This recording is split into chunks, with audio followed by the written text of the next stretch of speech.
If you're dyslexic, it's kind of your superpower. It's like the way that you think. Our brains, they're wired to, I think, process information differently. It's just the way that you see the world. I don't think people do think the way I think. And we're curious. We're creative, I think. We can simplify things. We see the big picture.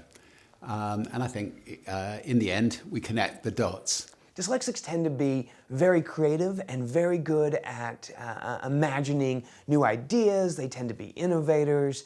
They tend to be entrepreneurs, the game changers in our world, or that disrupt industries, that provide solutions that we didn't even know that we needed, or to solve problems we didn't even know we had. Steve Jobs and people like that who suddenly create new things in the world that nobody's ever seen.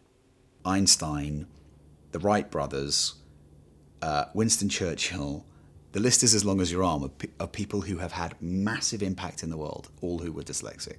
Dyslexic minds have exactly the skills we need for the workforce of tomorrow. I think it's vital that teachers are trained about dyslexics, because the world is changing, and imagination is key to everything, and there's going to be a lot of kids whose potential are lost unless we train our teachers to effectively teach them. This is something that's been known about for close on 100 years, and yet our system of assessing it, our system of dealing with it, has not changed since the 60s. The problem we have with education today is that in order to measure children, we have to actually make them all conform to the same things.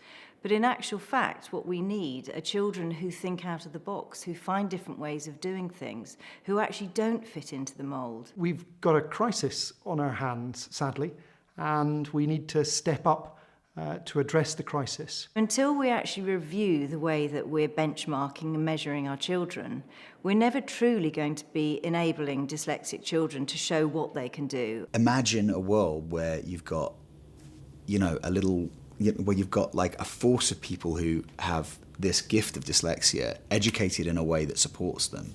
It means anything's possible, It means anything is possible.